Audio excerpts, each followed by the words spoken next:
Subscribe करें और bell दबाएं ताकि कोई खबर रह न जाए।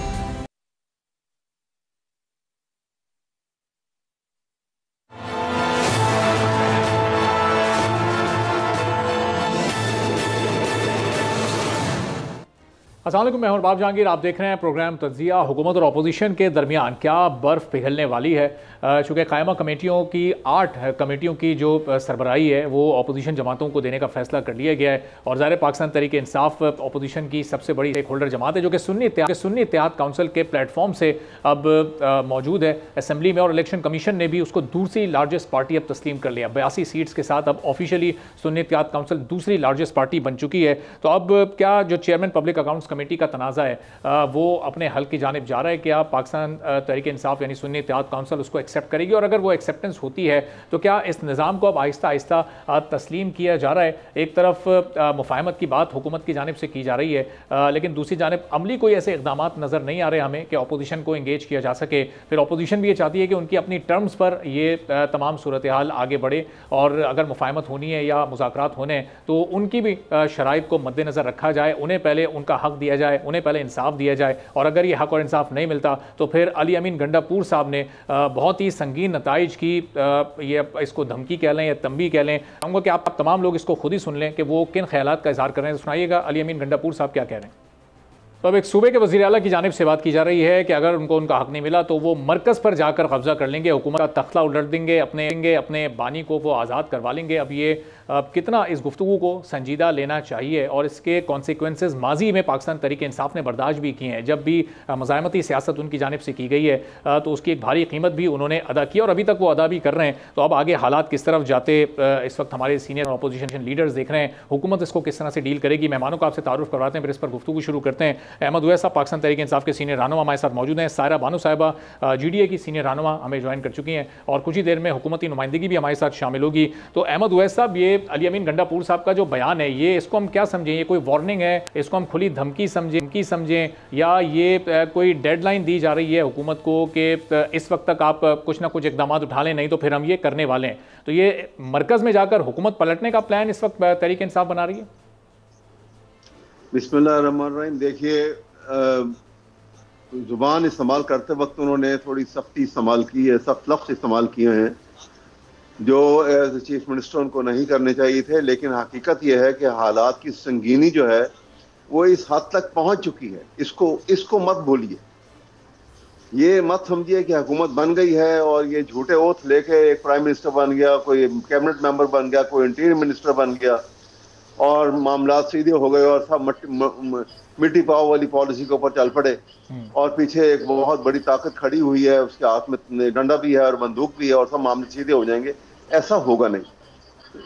इससे क्या होगा? इससे नफरत बढ़ रही है, हालात खराब हो रहे हैं, भूख नंग और जो तकलीफ की जिंदगी, एक लोअर क्लास जो है वो बिलो पॉवर्टी लाइन में तब्दील हो गई है, और जो मिडिल क्लास है वो लोअर क्लास में चली गई है। इन हालात को सामने रखना चाहिए। ये उनके अल्फाज को भूल जाएं, नहीं करने चाहिए ये अल्फाज। मैं इसकी फेवर में नहीं हूं, लेकिन मैं आपसे ये जरूर कहूंगा कि इसकी संगीनी को कौन समझेगा। एक तरफ जो है वो अगर ये महसूस करते हैं कि जो हमारे पास ताकत बहुत है और हम सब कुछ ताकत के बलबूते पे कर सकते हैं, तो नहीं होगा ऐसा। अवाम को कोई ताकत के बलबूते पे परमानेंटली दबा नहीं सकता। थोड़ी देर के लिए कोई दबा लेगा। दबाया आपने, 9 मई का वाकया हुआ, एक आर्टिफिशियल हंगामा खड़ा किया गया, जितना था नहीं उतनी बात बनाई गई। उसके अंदर पंजाब की केयरटेकर गवर्नमेंट को भी शामिल किया गया, जिसका रिवार्ड दिया है मोहसिन नकवी साहब को। IG पुलिस को भी शामिल किया गया उसके अंदर, और वो पुलिस को रोक के रखा गया कि जाए जहां मर्जी हमला करें। करवाया गया हमला, और उसके नतायज जो हैं वो अब भुगतेंगे, कौम सारी भुगतेगी। ये समझ लीजिए कि ये सिर्फ एक पार्टी को दबाने के लिए जो कुछ किया गया है, इसके नुकसानात बड़े भयानक आएंगे सामने। मैं ये कहना चाहता हूं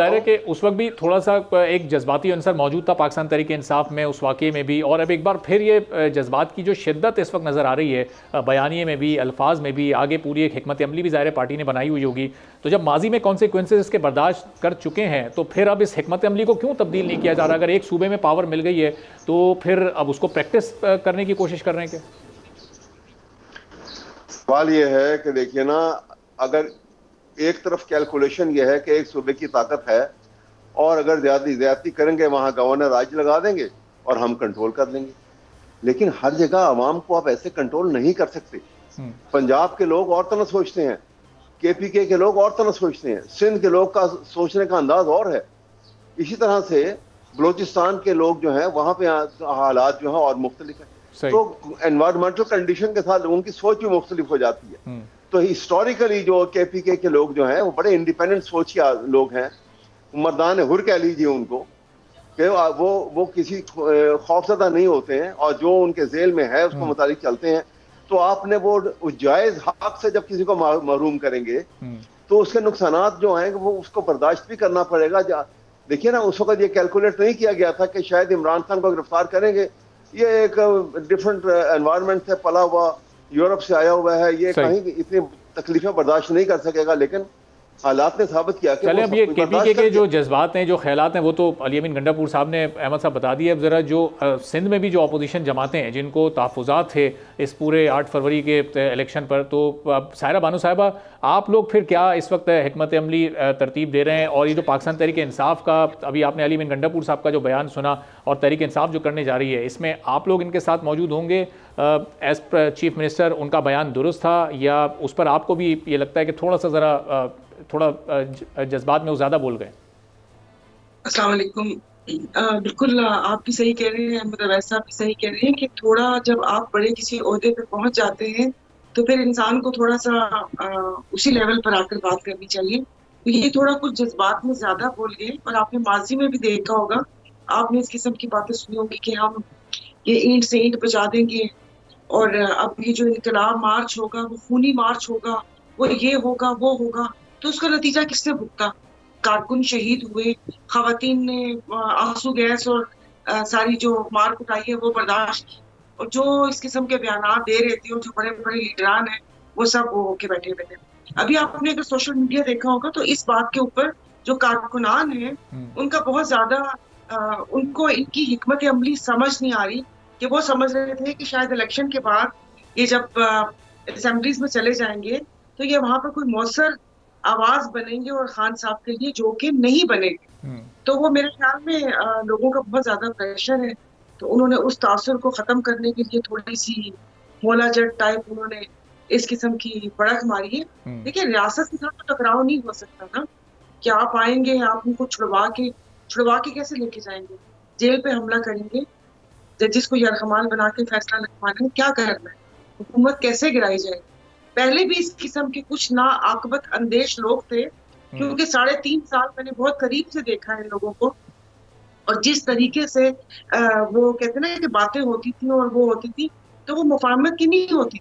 आप बीच का रास्ता लेकर चले, या तो फिर वो कहते ना कि इनकलाब हो तो फिर ऐसा इनकलाब हो कि उसमें फिर मुफाहमत ना हो, फिर उसमें ये ना हो कि आपने ओहदे भी ले लिए और आपने अपनी क्या करें स्पेशल असिस्टेंट भी ले ली और फिर उनके भी इतनी सारी चीजें और बातें। तो हम लोगों का ऐसा वाला बिल्कुल भी कोई एहतजाज या मार्च का बिल्कुल भी ऐलान नहीं है कि जिसमें हम अपने इदारों को या अपनी हुकूमत को ललकारें। हाँ, एहतजाज हम लोगों का आईनी हक है, और वो हम लोग आईनी और जमहूरी हक है, वो एक जो लिमिट के अंदर होता है वो एहतजाज होता है। आप मुझे बताएं कि अभी तक क्या हुआ है कि जो हम 76 सालों में जिस तरीके से बुनियाद की ईंट रख के ये इमारत तामीर कर चुके हैं, ये इमारत ऐसी ही है, ये भूल भुलैया है। किसी ने कोशिश नहीं की कि वो नेशन बिल्डिंग की, इस सारे निजाम को सुधारने की। एक PTI से उम्मीद थी, उन्होंने कहा था कि हम इदारों में रिफॉर्म लेकर आएंगे, मगर वहां पर वही कहते हैं कि जो पैराशूटर्स थे इनकी पार्टी में, उनको वापस से ट्रक की बत्ती के पीछे लगा दिया, और वो एहतसाब के नारे और ये और वो। भाई आप पहले थोड़ा रिफॉर्म्स लेकर आते, चीजें वापस सही हो जाती। सही। आपने क्या पूछा था? और तो ऐसे ये नहीं जो जी अब ये जो अभी इस हुकूमत ने भी जो अपने ये 2.5 माह भी गुजारे हैं, एक तो हुकूमत पर भी बहुत तहफ़्फ़ुज़ात हैं तमाम अपोजिशन जमातों के, 8 फरवरी के इंतखाबात पर आप लोगों को भी तहफ़्फ़ुज़ात हैं, PTI को भी हैं, और दीगर इवन जो हुकूमत में शामिल जमातें हैं या जिन्होंने हुकूमत बनवाई पाकिस्तान पीपल्स पार्टी, खुद उनको तहफ़्फ़ुज़ात हैं कराची के और मुख्तलिफ और चंद इलाकों के मैंडेट पर। तो फिर ये इसका भी तो कोई एक लॉजिकल एंड, कोई वंस फॉर ऑल कोई इसका एक हल निकलना चाहिए। ये ट्रिब्यूनल्स में मामला गए हुए हैं, एहतजाज भी होते रहेंगे, असेंबली भी चलती रहेगी और वो आहिस्ता आहिस्ता वो फैसले भी आते रहेंगे। आपने ये जो पूछा है, इसमें जो हमारे इदारे हैं उसमें हमारी अदलिया भी है, और जो जिन्होंने मतलब थोड़ी सी देखिए सहूलतकारी तो हुई है, ऐसा तो हो नहीं सकता ना कि आप और हम आंखें बंद करके बैठ जाए कबूतर की तरह। ये तो उन लोगों को सोचना चाहिए था। हम तो इस हुकूमत को भी नहीं मानते, ये फॉर्म 47 की हुकूमत है। हमारे सामने जो यहाँ पर धांधली हुई, पीपल्स पार्टी किस मुंह से धांधली का जिक्र कर रही है? जो उसने रूरल एरिया में जो किया, उसने वहां पर जिस तरीके से किया है कि आप यकीन नहीं करें कि चंबल की वादी भी क्या होगी, कि वहां पर भी फूलन देवी और मान सिंह के बीच में कोई थोड़े मुज़ाकरात होते होंगे। यहाँ तो वो भी नहीं है। और आपने ऑडियो लीक तो सुन ली, उसमें गवर्नर साहब भी थे, मुस्तफा कमाल भी थे कि अगर हमारा 100% जाली मैंडेट है तो 200%। तो देखिए, तो शर्म का मुकाम है कि जब आप अभी नून को देख लें कि नून के लोग खुद आके बता रहे हैं कि ये सीट हम नहीं जीते हुए, और जो जीते हुए कैसे जीते हुए। तो आप मुझे बताएं कि इस निजाम में या तो सबको वो कहते हैं ना कि अपनी कश्तियां जलाकर एहतजाज करने पड़ेंगे। मैं अपनी पार्टी के लिए भी कहती हूँ, ये होम्योपैथिक एहतजाज या फिर ये जलसे कि थोड़ा सा बयानबाजी कर लिया, लेकिन फिर उसके बाद साहिर साहब ये कश्तियां जलाकर, इससे पहले पाकिस्तान तहरीक इंसाफ 1-2 बार कोशिश कर चुकी है ना, कौमी असेंबली से भी वो निकले, फिर उन्होंने अपनी 2 सूबों की हुकूमत भी खत्म की, तो वो कश्तियां जलाकर तो उन्हें कोई फायदा नहीं हुआ। कश्तियां जलाने का मतलब ये नहीं है कि आप किसी पे हमला कर दें, बैठ जाए फिर हम लोग सड़कों के ऊपर। कोई आपने किसी को कोई नुकसान नहीं पहुंचाना, किसी इदारे पे हमला नहीं करना, कोई ये काम नहीं करना, इनको कोई लूप होल नहीं देना, तो फिर बस ठीक है। तो ये क्या किस तरह की बात करके, अब आपके सामने ही है कि जो पंजाब में हो रहा है, जो अभी किसानों के साथ गंदम के मामला हो रहे हैं, 10,000 यहाँ रेट करके 8,000 पे बेचने पर मजबूर है। और आज ही मुझे पता चला है कि अगर आप लोगों के पास कहीं आप इलाके में बता दें कि गंदम अगर किसी रखी हुई है तो इस 8,000 रुपए बेच दें, क्योंकि 7.5 होने वाली है। तो यहाँ पर कोई हाल है। चलें, अब हर ऑपोजिशन जमात अपने अपने तौर पर एक अलग तहरीक लेकर इस वक्त चाहती है, अपने अपने तौर पर एहतजाज करना चाहती है। अब हुकूमत के पास क्या प्लान है इनको डील करने का, क्या डायलॉग के जरिए इनको इंगेज किया जाएगा? बैरिस्टर अकील मलिक साहब मुस्लिम लीग नून के सीनियर रहनुमा हमारे साथ मौजूद हैं। तो बैरिस्टर साहब, अब ये हुकूमत आगे क्या करने जा रही है? पाकिस्तान तहरीक इंसाफ अगर सड़कों पर होगी, JUI सड़कों पर होगी, GDA अगर सड़कों पर होगी, तो किस तरह से आप इन तमाम अपोजिशन जमातों को संभालेंगे? बिस्मिल्लाहिर्रहमानिर्रहीम, बहुत बहुत शुक्रिया। हुकूमत देखें, आज भी सेनेट में जो एक हॉट एंड कोल्ड सारी सिचुएशन थी, और हुकूमत और उसकी इत्तेहादी जमातों की तरफ से एक भरपूर कोशिश हम लोग जारी और सारी रखे हुए हैं कि तमाम तर सियासी जमातों को इकट्ठे ले के चलें और जो पाकिस्तान के और पाकिस्तान की अवाम के रियल इश्यूज़ हैं उन पर बात की जाए, बजाय इसके कि ये लोग अपनी अपनी जो है 2-2 फुट की मस्जिद या बना के बैठ जाएं, या ये इकट्ठे भी हो जाएं, तो उसका भी कोई फ़ायदा नहीं होने वाला। वजह यह है कि अवाम को इनकी मनफी सियासत, अवाम को बिलखसूस एक पर्टिकुलर जमात की अगर बात करूँ और उसकी इंतशार फैलाने वाली जो पॉलिसीज़ हैं उससे कोई सरोकार नहीं है। और उसकी वजह यह है कि अब इलेक्शन हो चुका, इलेक्शन गुजर चुका, इलेक्शन के बाद देखें गवर्नमेंट बन चुकी है, गवर्नमेंट के इत्तेहादी भी गवर्नमेंट के साथ खड़े हुए हैं, और ये बेहतरी की तरफ मामला जाने चाहिए, बजाय इसके कि आप एक मखसूस जमात की बात कर रहे हैं कि आवाम को उससे अब कोई सरोकार नहीं है। लेकिन जब इलेक्शन का नतीजा सामने आया, जो ऑफिशियल नतीजा है अभी तक का, तो अभी कल इलेक्शन कमीशन ने 82 सीट्स के बाद second largest party Sunni Ittehad council को करार दिया है। ये वही तमाम उम्मीदवार हैं जो कि पाकिस्तान तहरीक इंसाफ के उम्मीदवार थे, जो आज़ाद हैसियत में इलेक्शन लड़े। जब आवाम को कोई सरोकार नहीं है तो फिर वो वोट क्यों दे रही है इनको, सबसे बड़ी तादाद में इनको क्यों कामयाब करवा रही है? इमरान को अवाम को गुमराह करने में जो है इमरान खान साहब और उनकी जो ये पूरी टीम थी वो खासी हद तक कामयाब भी हुई है। लेकिन उसके बाद अभी असल में क्योंकि प्लान इन एक्शन जो है और रियल जो इश्यूज़ हैं उन पे बात करने के लिए इनके पास कुछ भी नहीं है, ना ऐवान के अंदर मौजूद है, ना ऐवान के बाहर मौजूद है। आवाम ने इनकी जो 4 साल कारकर्दगी थी वो बखूबी देख चुके हैं, और जिस तरह की देखें ना ज़बान इस्तेमाल की जा रही है, जिस तरह का डिमीनर ये लोग जाहिर कर रहे हैं। KP में हुकूमत में तो डेफिनेटली है ये जमात, लेकिन वहाँ पे ये क्या पैगाम पाकिस्तानी अवाम को, पाकिस्तानी कौम को दे रहे हैं, और वहाँ पे कहते हैं कि देखें हम इस्लामाबाद में हमला कर देंगे। पहले भी एक दफ़ा आए और उन्होंने जो हरकत यहाँ पे की वो भी पाकिस्तानी अवाम, पाकिस्तानी कौम को बखूबी पता है। लेकिन इसके साथ साथ देखें ये अब एक इंतशार की जो सियासत है और जो नफरत की सियासत है, इससे हमें बाहर निकलना होगा। हुकूमत अपना काम जारी सारी रखे हुए, हुकूमत की अटेम्प्ट अगैन, मैं स्पीकर ऑफ द हाउस से शुरू करता हूं कि उन्होंने ऐवान के अंदर शायद इनको ज़्यादा टाइम मिल रहा है, हमें कम टाइम मिल रहा है हुकूमत को, लेकिन इनकी सुनवाई ज़रूर हो रही है, इनके इशू ज़रूर सुने जा रहे हैं। लेकिन हमारी भी कोशिश है और स्पीकर साहब की भी कोशिश होती है कि ये कम अज़ कम आवाम के इशूज़ पे जिन लोगों से ये क्लेम कर रहे हैं कि वोट लेके आए हैं, उनके इश्यूज़ पे बात करें। ये 47-45 और बिल्कुल एक ऐसी मनफी किस्म की जो प्रोपेगेंडा ये लोग करते हैं, उससे अब बाहर निकलना होगा। अब हुकूमत बने भी देखें 2 माह तो गुजर चुके हैं। अब ये 47 और 45 वाली बात सिर्फ ये नहीं कर रहे हैं, पाकिस्तान पीपल्स पार्टी भी कर रही है और भी दीगर कई जमातें कर रही हैं। वो आपका निशान इस वक्त इनकी तरफ है, लेकिन आज जिनकी सपोर्ट से आपकी हुकूमत हमारी अपनी जमात के अरकान कर रहे हैं सर, हमारी अपनी जमात के अरकान कर रहे हैं। और हम भी कहते हैं कि अगर कोई देखे ना, हमारी जमात के अपने भी मेंबर्स को काफ़ी तहफ़्फ़ुज़ात हैं और वो भी इलेक्शन ट्राइब्यूनल्स गए हुए हैं। आपने देखा कि अभी इलेक्शन कमीशन ऑफ पाकिस्तान ने recounting go as a lawyer, शायद मैं उससे एग्री नहीं करता कि जब एक दफ़ा आरओ रिजल्ट कंसोलिडेट कर दें उसके बाद फंक्शन ऑफिशियल हो जाते हैं कानून के मुताबिक, लेकिन उसके बाद उनको रीकाउंटिंग, क्योंकि रीकाउंटिंग की दरख्वास्त थी, रीकाउंटिंग उन्होंने कंडक्ट कर दी और वो रिवर्स हो गया डिसीजन, आपने देखा। ठीक है, चलें एक छोटा सा ब्रेक लेते हैं। ब्रेक के बाद जब वापस आते हैं तो ऐवानों में इस वक्त अपोजिशन को ज़्यादा मौका मिल रहा है, तो वो अवामी मसाइल पर वहाँ पर क्यों बात नहीं कर रहे हैं। ख़ुद अपोजिशन जमातों को भी, बड़ी अपोजिशन जमात पर यह एतराज़। एक ब्रेक के बाद वापस आएंगे तो मरियम नवाज़ साहिबा एक के बाद एक वर्दी पहन रही हैं। राना सनाउल्लाह साहब प्रेस कॉन्फ्रेंस करके कह रहे हैं कि मियाँ नवाज़ शरीफ एक बार फिर मुस्लिम लीग नून की क़यादत संभालें तो वो वापस मकबूलियत हासिल कर लेगी। तो इसका मतलब कि एक्सेप्ट किया जा रहा है कि उन पॉपुलैरिटी में कमी आई है। इस सब पर बात करेंगे एक छोटे से ब्रेक के बाद।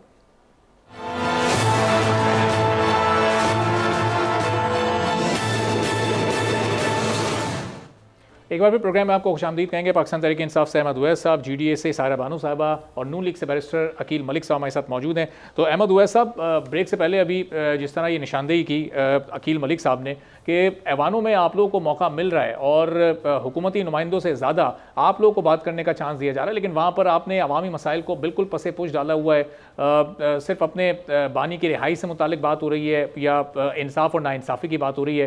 तो जिन लोगों ने आपको वोट दिया, अब उनकी भी नुमाइंदगी आप लोग असेंबलियों में करेंगे या नहीं? देखिए, बैरिस्टर साहब ने जिस अंदाज में ये बात की है, बैरिस्टर हैं, कानून से ताल्लुक इनका है, लेकिन आइन और कानून से हट के जितनी बातें की हैं उन्होंने, कोई उसमें इंसाफ की बात नहीं है, कोई उसमें कानून की बात नहीं है। देखिए, बात ये है, ये बिल्कुल ऐसे है कि एक आदमी का एक बड़ा आलीशान घर में कोई आदमी रह रहा है और दूसरा आता है बंदूक की ताकत के ऊपर उसको उठा के, धक्के मार के उठा के बाहर फेंकता है, कब्जा करके बैठ जाता है और कहता है, और वो जाके सड़क के किनारे किसी फुटपाथ पे बैठेगा, शोर वावेला कर रहा है और वो कहता है कि जी देखें, ये देखो जी, ये फुटपाथी है, क्या तंग कर रहे हैं, इनको शोर डाल रहे हैं, सड़क रोक रहे हैं, रास्ता रोक रहे हैं, लोगों को तंग कर रहे हैं। ये देखने वाला कोई नहीं है। जब तक आप हकायक की बुनियाद की तरफ नहीं जाएंगे, आप मसाइल को हल कैसे करेंगे? आप कहते हैं कि हम जैसे कैसे बीच में आके बैठ गए हैं, अब आके आप नॉर्मल रूटीन में काम करें, कैसे काम होगा? अवाम के मसाइल को अगर कोई समझ रहा है तो अवाम का सबसे बड़ा मसला ये है कि उन्होंने वोट दिया और वो वोट जो है चोरी हो गया। ये अवाम का मसला तो ये है, इसको कोई ख्याल नहीं करेंगे आप, तो कैसे होगा? आप बताइए। एक स्टोलन मैंडेट के ऊपर झूठा ओथ लेके आके बैठ जाए और उसके बाद वो कहे कि मैं निज़ाम हुकूमत चला रहा हूँ, तो वो हुकूमत कैसे चलेगी? वो अवामी हुकूमत तो नहीं है। वो जो पाकिस्तान के आइन का जो प्रियम्बल है कि sovereignty lies with Allah to be exercised by the people of Pakistan through its chosen representatives. क्या ये chosen representative हैं? सही नहीं है। उनके लिए अगर कोई काम कर रहा है, ये शोर डाल रहा है, तो वो इस वक्त ये जो है, जो इमरान खान और उसकी पार्टी और ये सुन्नी इत्तेहाद पार्टी जिसमें वो शामिल हुए हैं, और इसके साथ अपोजिशन पार्टीज भी जो इस वक्त महसूस करते हैं कि ज्यादती हुई है, वो उनकी आवाज भी है।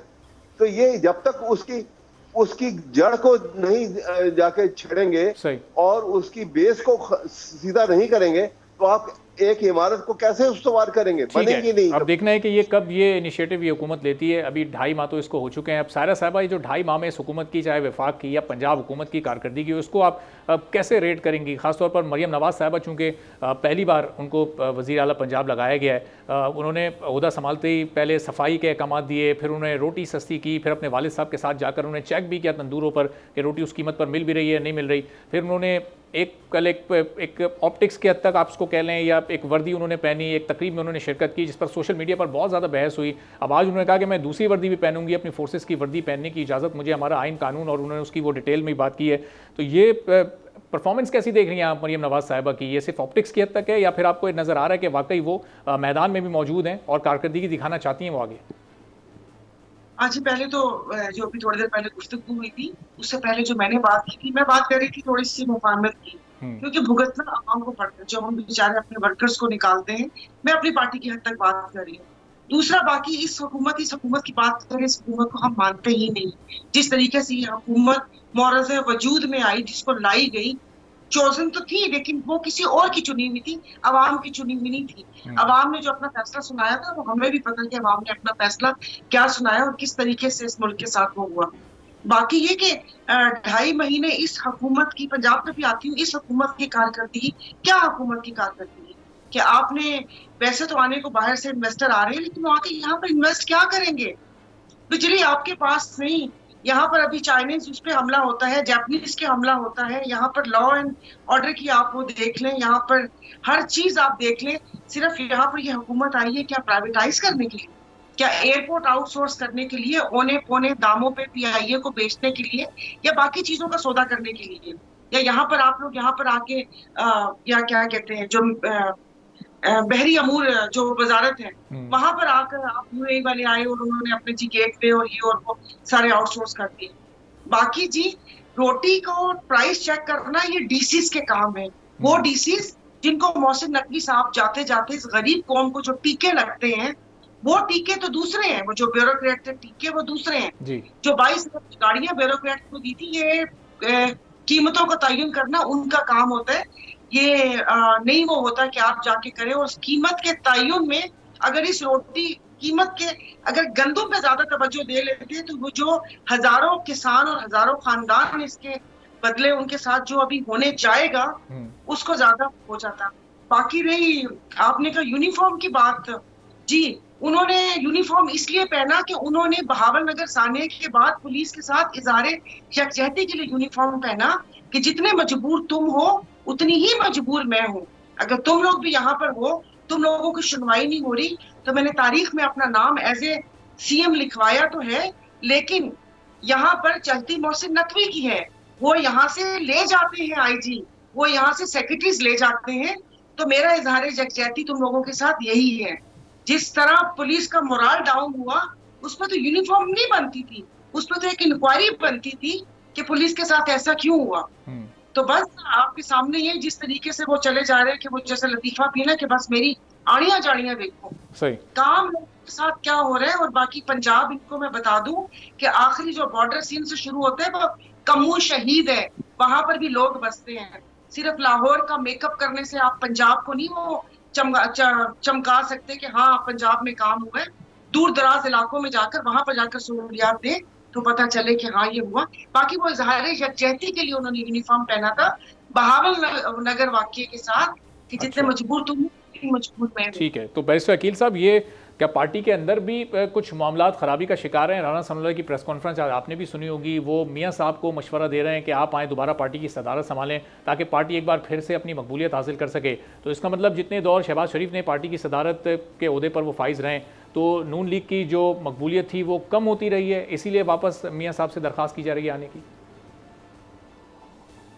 मैं सर इस बात पे जवाब देने से पहले थोड़ा सा मैं चाहूँगा कि मेरे दोनों जो पार्टिसिपेंट्स हैं इन्होंने बात की। सबसे पहले अहमद अवैस साहब ने बात की, तो मेरे इंतहाई मोहतरम और बड़े हैं और प्रैक्टिस में भी मेरे से ज़्यादा जो है वो तजर्बा रखते हैं। लेकिन एक बात मैं ज़रूर करूँगा कि जिस तरह मैंने बात की कि ऐवान के अंदर जो है ये नॉन इश्यूज़ को इश्यूज़ बना के बैठे हुए हैं और असल अवाम के इश्यूज़ पे बात नहीं हो रही। तो सर मुतलका फोरम जो है वो ऑब्वियसली आपको भी पता है और मुझे भी पता है कि एज लॉयर्स वी नो कि वो रेलेवेंट फोरम जो है वो इलेक्शन ट्राइब्यूनल्स हैं और इलेक्शन ट्राइब्यूनल्स का रुख किया जाए। जहाँ तक इन्होंने मिसाल दी कि घर से बेघर किया गया और घर पे डाका डाला गया और डिस्पोजेस कर दिए, तो इसी तरह 2014 में भी आपने जो कोशिश की, आपकी जमात ने कोशिश की हमें डिस्पोजेस करने की और उसमें आखिरकार आप 2017-18 में कामयाब हो गए। तो 2018 में फिर समझ लें कि हमने सूट फॉर पोजेशन दायर किया था और आज वो हमें सूट फॉर पोजेशन का फैसला भी हो गया और अल्हम्दुलिल्लाह हम वापस बावकार तरीके से अपने घर भी वापस आ चुके हैं। जहाँ तक बात की उन्होंने मेरी बहन ने कि अवाम के इश्यूज़ पे बात नहीं हो रही और मरीम नवाज साहिबा के ऊपर बात की, तो वो एक ऑर्डर मौजूद है, एक SRO है जो उनको इजाज़त देता है यूनिफॉर्म पहनने की। एंड आई थिंक बहुत एक अच्छी मिसाल की कायम की है उन्होंने वुमेन एम्पावरमेंट के ऊपर, जिसमें मैं कल भी बात करता रहा हूँ। लेकिन उसके साथ साथ देखें पंजाब में ये कहती हैं कि काम नहीं हो रहा। मेरे ख्याल से किसी एक सूबे में अगर काम हो रहा है तो वो सिर्फ पंजाब है, उस पंजाब में ही काम हो रहा है। क्या 20,000 मोटरसाइकिल्स नहीं दी जा रही? क्या स्कॉलरशिप्स नहीं दी जा रही? क्या BHU पॉइंट मुकम्मल करने में आपको मौका दे रहा हूं। जी अकील साहब आप मुकम्मल करिए। बाकी देखें सर देखें ख़वातीन के लिए जितना काम वो कर रही हैं और उसके अलावा जनरली पूरे सूबे के लिए आटे की और जो एक बड़े बावकार तरीके से तरसील थी, पूरा एक पैकेज जो रमज़ान निगहबान प्रोग्राम था वो भी आपने देखा। तो ये अगर किसी सूबे में काम हो रहा है तो वो मरीम नवाज साहिबा कर रही हैं और मोराल अपलिफ्ट हुए हैं सूबे के तमाम तर लोगों के और बाकी तमाम CMs के लिए। I think this should be आपके इल्म में ये है कि अभी तक सरकारी तौर पर पंजाब में हुकूमत ने गंदम की खरीदारी नहीं शुरू की है और उससे किसानों को बहुत नुकसान हो रहा है। आगे 3-4 ऐसी एक्सपोर्ट की फसलें जो कि आनी है जी। और बिल्कुल ये फ्लोर ऑफ द हाउस पे बात हुई, ये हमारे फ्लोर ऑफ द हाउस पे भी बात हुई और एक बड़ा कंसर्निंग इशू है कि जितनी देखें, एक तो बेमौसमी बारिशें, क्लाइमेट के इतने इश्यूज हैं और क्लाइमेट चेंज पे जिस तरह उसकी वजह से इफेक्ट हो रही है हमारी एग्रीकल्चर भी, तो उस पर डेफिनेटली हमने भी पॉइंट रेज किया, हमने भी ऐवान में बात की कि ये फैसिलिटेट किया जाना चाहिए फार्मर्स को और अगले साल से इंशाल्लाह ये अच्छी बात है कि आप लोग मौजूद है जो एक पैकेज है। मौका दीजिएगा जी साहिर साहब, आप कुछ कहना चाहेंगे? दूसरी बात सर एक अगर मैं अर्ज कर दूं कि नवाज शरीफ साहब पार्टी के कायद हैं और अगर नवाज शरीफ साहब को पार्टी की क़यादत के लिए और प्रेसिडेंटशिप के लिए कहा जा रहा है तमाम तर पार्टी अरकान की वजह से, तो इसमें ऐसी कोई बात नहीं है कि नवाज शरीफ साहब को कायद नहीं होना चाहिए। क्यों नहीं होना चाहिए? क्योंकि हम तो डे वन से नवाज शरीफ को ही कहते हैं। राना साहब तो कह रहे हैं कि साजिश के तहत उनको निकाला गया, तो ये इशारा कि पार्टी के अंदर किसी शख्स की तरफ वो कर रहे हैं। किसने साजिश की उनको निकालने की सदारत? देखें वो थोड़ा सा उसकी एक्सप्लेनेशन मैं दे देता हूँ कि जब उनको झूठे केसेस में डिस्क्वालीफाई किया गया था और फिर उस पर इवन के साकिब निसार साहब और उस टाइम का जो टोला था उस पे वाज़े उन्होंने लिखा कि ये पार्टी की सदारत से भी डिस्क्वालीफाइड है। तो अब तो वो अंडू हो चुके हैं ना सारे केसेस जो हकीकत पॉइंट आप आगे जरा आ चुके हैं। सायरा साहब इस पर कुछ रिस्पॉन्ड करना चाहिए? जी सायरा साहब आप कर दीजिएगा, फिर मैं जरा अहमद साहब की तरफ जाता हूँ। हाँ, वो बस उसी वक्त अभी इन्होंने वो जो मोटर बाइक का जिक्र किया आया था कि उसमें से सिर्फ ऐसी है, बाकी नॉर्मल वाली है, सिर्फ उसके ऊपर ग्रीन कलर किया हुआ था, थोड़ी सी वो इलेक्ट्रिक बाइक थी। दूसरा उसे क्या कहते हैं कि ये जो राशन और वो जो आटा स्कैंडल है वो भी निकला था, दबा दिया गया। और अभी 24 चैनल, क्योंकि वो तो हमारे निगरान वजीर आला भी रह चुके हैं और अभी हमारे वजीर दाखिला है, PCB के चेयरमैन है, सेनेटर भी हैं और क्या पता आगे हमारे वजीर आजम भी हो जाए वो बजट के बाद। उनके चैनल की रिपोर्ट है कि ये जो मरियम औरंगजेब साहिबा का जो स्कैम सामने आया है, तो जो चीज आप उठाए वहां पर कौन सा काम हुआ है? खुदा के बंदो, पैसे भी हमारे, पैसे भी अवाम के, अपनी तस्वीर लगा के सिर्फ उनको अगर 3,000 रुपए का राशन दिया है और बाइक्स दिए हैं। वो उससे पहले भी मुझे याद है बड़ी यंग एज थी कि जिस वक्त एक वो येलो टैक्सीज का चला था, वो भी लोगों के पास थी, गरीबों के पास नहीं आई थी। ठीक है, तो काम ऐसा बिल्कुल आखिरी 20 सेकंड अहमद उवैस साहब बचे हैं। आप अगर कोई क्लोजिंग रिमार्क्स देना चाहें तो सेगमेंट क्लोज करना है मुझे। जी अहमद साहब। देखिए, मैं तो सिर्फ ये कहूँगा कि देखिए जो हालात इस वक्त हैं, एक ही तरीका है पाकिस्तान की जिसमें साल्वेशन है, सालमियत है, और वो ये है कि पाकिस्तान के आइन के ऊपर बगैर किसी खौफ के उसके ऊपर अमल किया जाए और उसको मुकद्दम डॉक्यूमेंट समझा जाए और सारे अदारे अपने आप को पाकिस्तान के आइन के सब सर्वियंट समझें और रूल ऑफ लॉ को प्रैक्टिकली नाफज किया जाए, ना कि वहाँ उसको सब्स्टिट्यूट करके रूल ऑफ अथॉरिटी मुल्क में प्रवेल कर रही है और एक नेकेड डेस्पोटिज्म का रूल है पाकिस्तान में, ये तबाह कर देगा। ठीक है, अगर हम यहाँ से अपने आप को लेके कानून की तरफ नहीं कहेंगे और बालादस्ती के निजाम की तरफ नहीं जाएंगे, शदीद नुकसान का शिकार होंगे। ठीक है, और हो रहे हैं। बहुत बहुत शुक्रिया अहमद उवैस साहब, बैरिस्टर अकीब मलिक साहब, सायरा हमारे साथ मौजूद। एक छोटा सा ब्रेक करें, ब्रेक के बाद वापस आएंगे। तो पड़ोसी मुल्क भारत में नरेंद्र मोदी एक बार फिर अपनी इलेक्शन कैंपेन एंटी पाकिस्तान और एंटी मुस्लिम्स कर रहे हैं और किस तरह से वो इल्ज़ामात लगा रहे हैं और भौंडे बयानिए बना रहे हैं। एक ब्रेक के बाद इस पर मज़ीद बात करेंगे।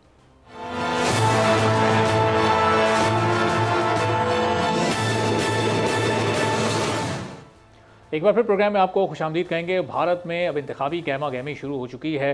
चंद हफ्तों बाद वहाँ पर इंतखाबात होने हैं और अब इसी सिलसिले में नरेंद्र मोदी ने एक बार फिर मुसलमानों के खिलाफ हर्जा सराई शुरू कर दी है। पाकिस्तान पर इल्ज़ामात का सिलसिला वो शुरू कर चुके हैं, चूँकि अपनी हर इंतखाबी कैंपेन वो मुसलमानों के खिलाफ और पाकिस्तान के खिलाफ बयानियाँ बनाकर ही आगे बढ़ाते हैं और इसी बुनियाद पर गुज़िश्ता इलेक्शन में उन्होंने कामयाबी भी हासिल की है। अपनी जो अपोजिशन जमातें हैं उन पर भी वो किस तरह से तनकीद करते हैं और उसमें मुसलमानों का हवाला किस तरह से दे रहे हैं, ज़रा एक जायज़ा कीजिएगा।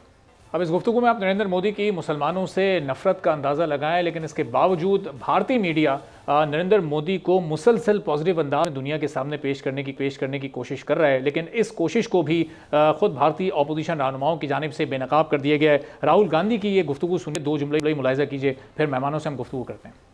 तो मीडिया इस वक्त बॉलीवुड के जो बड़े बड़े अदाकार हैं जिनकी बड़ी फ़ैन फॉलोइंग है, वो भी इस वक्त नरेंद्र मोदी की तारीफ़ों में मसरूफ़ हैं। मेहमानों को आपसे तारुफ करवाते हैं। ब्रिगेडियर रिटायर्ड मसूद खान साहब हमारे साथ मौजूद हैं, ज़फ़र इलाली साहब दिफाई तज्ज़ियाकार हैं हमारे साथ मौजूद हैं। बहुत शुक्रिया दोनों मौज़ूद मेहमानों का। तो मसूद खान साहब, क्या एक बार फिर नरेंद्र मोदी जो इलेक्शन कैंपेन करने जा रहे हैं वो पाकिस्तान मुखालिफ है, वो मुसलमानों के ख़िलाफ़ है, लेकिन इंडियन मीडिया बड़े पॉजिटिव अंदाज में नरेंद्र मोदी को दुनिया के सामने पेश कर रहा है? जी हाँ, बहुत शुक्रिया। और आप देखें, इंडियन मीडिया तो ऐसा कर रहा है, लेकिन इंटरनेशनल मीडिया ऐसा नहीं कर रहा है। चाहे कोई भी मीडिया हो, वेस्ट में आप उठा के देख ले, उन्होंने इस पे बहस की है और उन्होंने कहा ये एंटी मुस्लिम रेटरिक जो इनका है, चाहे वो अमित शाह है, राजनाथ सिंह है, योगी आदित्यनाथ है और या फिर प्राइम मिनिस्टर है, इनसे देखें इनकी नफरत का इजहार होता है मुसलमानों के खिलाफ। असल में मसला ये है कि वो जो 1000 साल मुसलमानों ने हुकूमत की है, चाहे जब गौरी ने इसके दाग बेल बुनियाद रख दी थी, उसके बाद से फिर आगे मुगल्स आए, फिर पश्तूनों ने हुकूमत की, फिर तुर्कों ने हुकूमत की, फिर सैयद ने हुकूमत की। आज इंडिया में जो कुछ है वो हेरिटेज है या टूरिज्म साइट्स है, वो तमाम मुसलमानों की है। उनको तकलीफ है, that's why they are rewriting history books है। मुसलमानों को डाउनग्रेड करके बताया जा रहा है, वो ग्लोरीफाई कर रहे हैं अपने वॉरियर्स को। भी उनसे देखें कि मोदी जी की जो आप किस तरीके से वो इंसल्ट कर रहे हैं मुसलमानों को। दैट्स व्हाई मोदी जी को कहा जाता था कि गुजरात 2002 में जो मुस्लिम वहाँ पे फसादात हुए हैं, जहाँ पे मुसलमानों को एक सिस्टमेटिक प्लान तरीके से उनको जब वहाँ पे मारा गया, तो वो वहाँ पे चीफ मिनिस्टर थे। और इसके बाद देखें, जब इलेक्शन हुए हैं 2019 के इलेक्शन में, उनका पहले पुलवामा वाला ड्रामा किया, इसके बाद बालाकोट का ड्रामा हुआ, फिर 370-35A वाला किया जी। अब इस दफा जो इलेक्शन कैंपेन में आया तो उन्होंने ये एक किस्म की कार्रवाई स्टार्ट की। पहले बताया कि ट्रांसनेशनल रिप्रेशन को उन्होंने ऑन किया कि हमने सिखों को मारा, फिर पाकिस्तान के अंदर जो सिख और कश्मीरियों को मारा, उन्होंने कहा फिर ऑन किया हम लोगों ने मारा है। और वो बेसिकली अपने जो पब्लिक को ये बताना चाहते थे कि हम बड़े मस्कुलर हैं, हमारी बड़ी स्ट्रेंथ है, हम घुस के मार सकते हैं। और यही पॉलिसी फिर आगे जो राजनाथ सिंह ने आगे बात की कि we will go inside the Pakistan और वहाँ पे ये कर सकते हैं। बाहर इनकी ये भूल है, लेकिन इलेक्शंस के लिए उन्होंने एक नैरेटिव लेना है और नैरेटिव यही हो हमेशा रहा है मुसलमान और पाकिस्तान। सही। तो ज़फ़र इलाली साहब, ये क्या अब एक फार्मूला बन चुका है भारत में कि अगर इलेक्शन आपने जीतना है तो आप पाकिस्तान पर इल्ज़ामात लगाएं, आप मुसलमानों के खिलाफ बात करें, जितना आप जहर उगलेंगे उतना ही आपको कामयाबी इलेक्शन में मिलेगी। और पिछले इलेक्शन नरेंद्र मोदी जीतकर ये इस नुक्ते को दुरुस्त साबित भी कर चुके हैं। तो क्या ये स्ट्रेटजी इस बार भी चलेगी या कुछ शऊर भारत की आवाम में आया इस बार? पता नहीं शऊर आया है कि नहीं, मगर काफी अभी तक ऐसे हैं जो इनके फॉलोअर्स हैं, वो जो चाहते हैं कि ये रहें। देखो यार, 1000 साल हमने इनके ऊपर हुकूमत की है, इनको हमने क्या नहीं किया है। तो अब इन लोगों की सोच रहे हैं अब इनकी बारी आई है, भोंकने तो इनको कोई फर्क नहीं पड़ता। बात असल ये है कि हम अपने आप हम अंदर की बात सोचें, नहीं कि ये क्या सोच रहे हैं। हमें पता है ये क्या सोचते हैं, हमें पता है ये क्या कर सकते हैं, और हमें पता है कि करना चाहते हैं। आप क्या कर रहे हैं, पाकिस्तान को क्या कर रहे हैं, हम कैसे तैयार हो रहे हैं, हम अपने आप को क्या कर रहे हैं, ये सोचना चाहिए। तो वेस्ट ऑफ टाइम ये सोचना कि मोदी को क्या करेगा क्या नहीं करेगा। जाहिर है दुश्मन है, वो वही सोचेगा जो दुश्मन सोचते। सही, लेकिन मसूद खान साहब, ज़ाहिर ज़फ़र हिलाली साहब का अपना एक पॉइंट ऑफ व्यू है, लेकिन जो भारत के मुसलमान हैं वो पाकिस्तानी तो नहीं हैं, वो भारतीय शहरी हैं और उनके भी उतने ही हुकूक हैं जिस तरह वहाँ किसी और मज़हब के लोगों के हुकूक हैं। तो कम से कम उनको भारतीय शहरी तस्वुर करते हुए तो उनसे नाइंसाफ़ी या उनके ख़िलाफ़ ये जुल्म बर्बरियत वाला मामला नहीं इख्तियार किया जा सकता। जी, आप बहुत इंपॉर्टेंट क्वेश्चन है आपका। देखें कि 2014 के बाद से, जब से बीजेपी हुकूमत में आई है, 2 टर्म मोदी के पूरे हुए, तीसरे के लिए वो तैयार हैं। जो मुसलमानों के साथ इनके दौर में हुआ है और हो रहा है, देखें ये एक किस्म की फाशिस्ट रजीम है। इन्होंने आते ही जिस तरह के 370 ख़त्म किया, 35 ख़त्म किया, और इसके अलावा फिर सिटीजन अमेंडमेंट बिल लेके आए जिसमें उन्होंने कहा कि जो हिंदू, सिख, ईसाई, पारसी जो बाहर से आए हैं वो आके यहाँ पे इंडिया में अपना आप को डिक्लेयर कर दें, उनको सिटीजनशिप मिलेगी, लेकिन मुसलमानों का इसमें जिक्र ही कोई नहीं है। फिर national registration of citizen NRC का कंसेप्ट इंट्रोड्यूस करवाया आसाम में।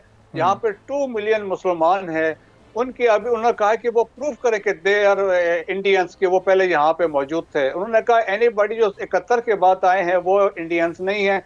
तो इसका मतलब यह है कि एक वक्त ऐसा आएगा वो कहेंगे जी तमाम मुसलमान जो इंडिया में वो साबित करें कि वो यहाँ पे पहले से हैं। और इसके अलावा आप देखें कि मुसलमानों के साथ जो वहाँ पे हो रहा है कि वो काउ स्लॉटर पे या वो ईटिंग बीफ पे जो उनके साथ वहाँ पे हो रहा है, घर वापसी का कंसेप्ट है, लव जहाद का कंसेप्ट है। तो मुसलमान तो ये कहते हैं कि हम बड़े खौफ के फिजा में वहाँ जिंदगी गुजार रहे हैं। तो वहाँ पे आप नमाजें नहीं पढ़ते हैं, मस्जिदें गिरा रहे हैं। बाबरी मस्जिद को आपने देख लिया, हजारों ऐसी और मस्जिदें हैं जहाँ पे उन्होंने क्लेम किया यहाँ पे मंदिर बनाए हुए थे, मुसलमानों ने गिराया है। वो तो कुतुब मीनार की भी बात कर रहे हैं, वो आगरा की भी बात कर रहे हैं। तो एक फेनेटिक रजीम आई है। तो वो लोग इसलिए कहते हैं कि there is no difference between, there are the similarities हैं बिटवीन नाजीज एंड संगीजा मोदी। तो वो एक ही एजेंडा है। अगर आप इनकी स्टडी करें तो वही कंसेप्ट है, वही एजेंडा है, वही फोर्स है। और जिसके वहां पे यहूदियों का था तो वो उसने लिखा था, बाल ठाकरे ने एक स्टेटमेंट दी थी, उन्होंने कहा था मैन कैम्प जो हिटलर की बुक है, उन्होंने कहा था उसमें से जहां जहां यहूदी लिखा है वहां पे आप उसको निकाल के मुसलमान लिखे, यही मेरी ख्वाहिश है। ठीक है, तो हेटरेट है मुसलमानों के खिलाफ। ठीक है, तो ज़फ़र हिलाली साहब, ये ज़ाहिर है चंद हज़ार या चंद लाख तो नहीं, करोड़ों में भारत में मुसलमानों की आबादी है। और अब क्या भारतीय आवाम के पास नरेंद्र मोदी और उनकी जमात के अलावा कोई ऑल्टरनेट ऑप्शन नहीं है आने वाली इस इलेक्शन में?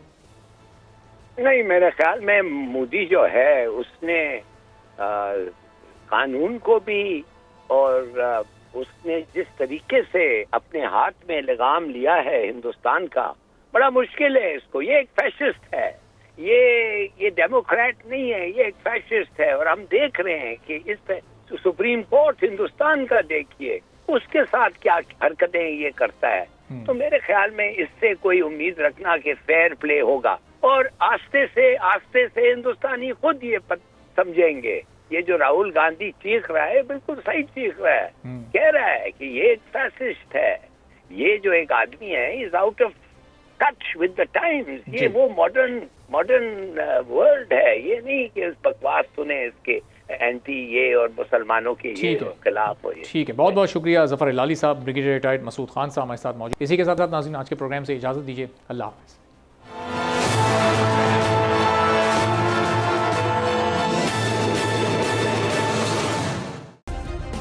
सब्सक्राइब करें और बेल दबाएं ताकि कोई खबर रह न जाए।